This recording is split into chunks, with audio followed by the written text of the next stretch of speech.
Assalamualaikum warahmatullahi wabarakatuh dan selamat pagi. Nama saya Saleh bin Muhammad Noor, dilahirkan di Kampung Inas, Negeri Sembilan. Bersekolah pada awalnya Perdana Kebangsaan Kampung Inas. Lepas tu di Tunku Muhammad School Kuala Pilah. Selanjutnya di Maktab Tentera Diraja di Port Dickson. Selepas tu saya melanjutkan pelajaran ke Adelaide University dan Canberra Australian Forces School, belajar bidang perhutanan atau forestry.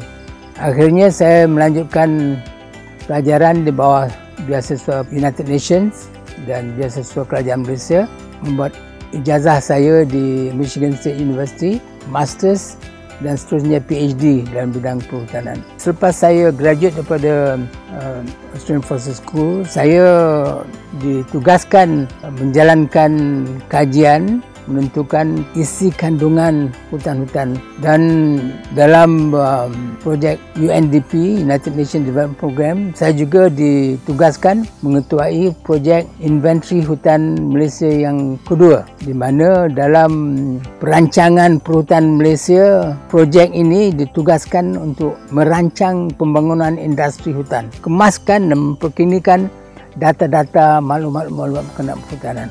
Dan selepas saya balik daripada Michigan State dengan PhD, saya ditugaskan di FRI masa itu. FRI, Forest Research Institute atau Institut Penyelidikan Perhutanan, satu bahagian daripada Jabatan Hutan. Saya lihat masa itu keadaan penyelidikan tidak memuaskan. Sebab bilangan penyelidikan tak ramai, bilangan mereka yang berkelulusan tinggi tak ramai. Hanya seorang saja yang ada PhD, Dr. Francis Ng. Dalam demikian, saya cadangkan kepada kerajaan. Film dijadikan badan berkanun pada tahun 1985 dan saya dipertugaskan sebagai ketua pengarah film. Dan tujuan saya pada masa itu untuk meningkatkan penyelidikan dalam bidang perhutanan.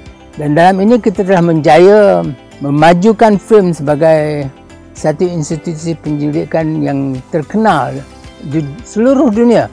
Dan film akhirnya dikenali sebagai institusi penyelidikan perhutanan tropika yang ulung di dunia. Dan di sini ialah kawasan-kawasan arboretum. Arboretum itu ialah museum pokok-pokok. Sebab jika kita nak menjalankan penyelidikan dalam perhutanan, kita mesti kenal. Dan kita ada 5 arboretum di frame.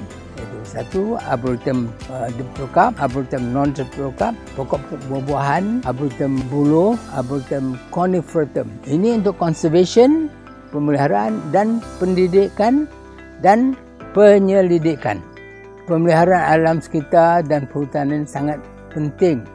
Oleh kerana satu ialah ia menjadi penghisap karbon dioksida, dan dalam konteks pengubahan iklim dunia sangat penting untuk menjaga dan mencegah pengubahan iklim.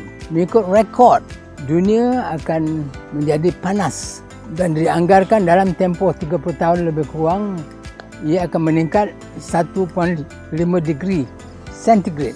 Impaknya kepada negara kita banyak. Impak atas debungaan, pollination. Jika pendebungaan ini berubah, banyak berkait hubung dengan banyak sistem-sistem lain di alam semula jadi.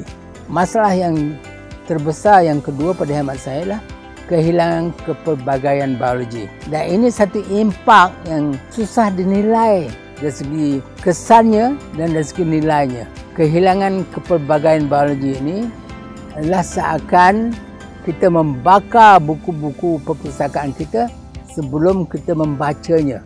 Ini analogi kepada kehilangan kepelbagaian biologi. Manusia mesti, yang pertamanya, mesti kenal apa ini pokok. Jangan kata pokok saja. Ilmu tu mesti diwujudkan kepada rakyat, khususnya kepada anak-anak kita. Yang kedua, dah tahu tu, kita mesti cinta, sayang, supaya jangan kita sewenang-wenangnya menghapuskan alam semula jadi kita.